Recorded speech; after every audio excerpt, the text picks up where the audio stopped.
بسم اللہ الرحمن الرحیم۔ السلام علیکم۔ ایک دفعہ قاضی منیر گلزار کسی کام کے سلسلے میں جا رہا تھا کہ اچانک اس کی نظر ایک حویلی پر پڑی جس کے دروازے پر بیٹھی ایک نوجوان لڑکی بری طرح سے رو رہی تھی۔ یہ منظر دیکھ کر قاضی منیر گلزار حیران و پریشان ہو گیا کہ نوجوان لڑکی کا اس طرح رونا آخر اس کے پیچھے کیا وجہ ہے۔ قاضی منیر گلزار نے اپنے گھوڑے کا رخ اس نوجوان لڑکی کی طرف کر دیا اور جب حویلی کے قریب گیا تو قاضی منیر گلزار کو دیکھ کر اس نوجوان لڑکی نے رونے میں کمی کر دی اور وہ سر جھکائے زمین کی طرف دیکھنے لگی۔ قاضی منیر گلزار ایک انتہائی ذہین اور عقل مند انسان تھا۔ اس نے اپنے گھوڑے کو ایک طرف باندھا اور اس لڑکی کے قریب گیا اور پوچھا، اے نوجوان لڑکی، تم کیوں رو رہی ہو؟ تو اس نے کہا کہ آپ میرے رونے کے بارے میں نہ ہی پوچھئے تو بہتر رہے گا، لہٰذا آپ کے لیے یہی بہتر ہے کہ آپ اپنی منزل کی طرف روانہ ہو جائیں۔ اس کے یہ الفاظ سن کر قاضی منیر گلزار اور پریشانی میں گر گیا۔ قاضی منیر گلزار نے اس نوجوان لڑکی سے دوبارہ پوچھا، بتاؤ آخر مسئلہ کیا ہے؟ تم اتنی بری طرح کیوں رو رہی ہو؟ تو اس نے کہا، میرا شوہر گاؤں کے خوبصورت لڑکوں کے ساتھ بدکاری کر کے نامرد ہو گیا ہے اور مجھے وہ خوشی نہیں دے پاتا جو ایک شخص اپنی بیوی کو دیتا ہے، اور آپ ہی بتائیے کہ ایک نوجوان لڑکی ایک نامرد شوہر کے ساتھ کیسے زندگی گزار سکتی ہے، اور خاص طور پر وہ مرد جو ساری زندگی لڑکوں کے ساتھ بدکاری کرتا رہا ہو۔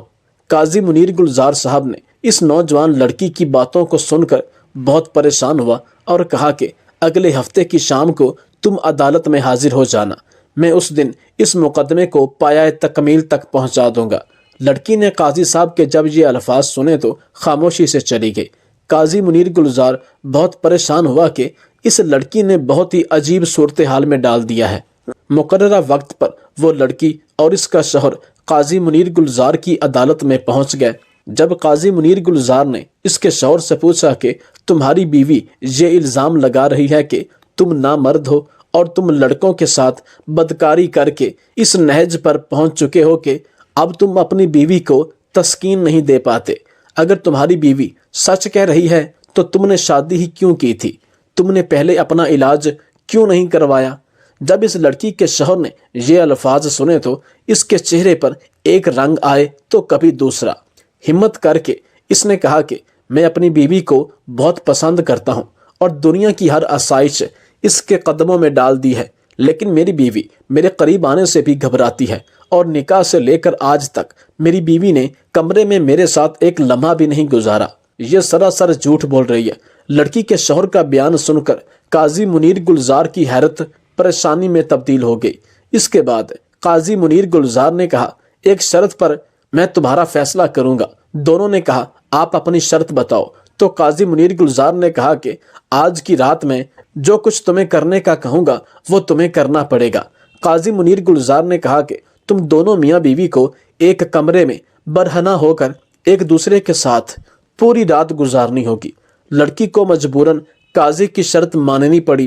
جب صبح ہوئی تو دونوں میاں بیوی حاضر ہوئے تو قاضی منیر گلزار نے شاہی حکیم کی بیوی کو بلایا اور کہا کہ اس لڑکی کا معائنہ کرو۔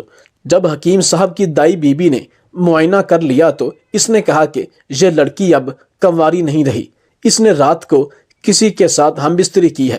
قاضی منیر گلزار نے جیسے ہی سنا تو لڑکی سے پوچھا کہ کیا تم بد کردار ہو یا تمہارے شوہر کی مردانگی واپس آ گئی ہے؟ لڑکی کا شرم سے سر جھک گیا اور اس کے شوہر نے کہا کہ میں آپ کو ساری صورتحال سے آگاہ کرتا ہوں۔ رات جب ہم دونوں ایک کمرے میں ایک دوسرے کے سامنے برہنہ ہوئے تو میری بیوی اپنے جذبات قابو میں نہ رکھ سکی اور میں نے اپنی بیوی کے ساتھ مباشرت شروع کر دی، اور اب بھی میری بیوی اپنی بات میں ساکت ہے۔ قاضی منیر گلزار نے لڑکی سے پوچھا تو لڑکی نے سر جھکائے ہاں میں جواب دیا۔ قاضی منیر گلزار نے کہا، اب پھر تو نے یہ سارا کھیل کیوں کھیلا اور اپنے شوہر پر اتنا گھناؤنا الزام کیوں لگایا؟ تم جانتی ہو کہ جب ایسا الزام کسی مرد پر لگایا جاتا ہے تو اس کا انجام کیا ہوتا ہے؟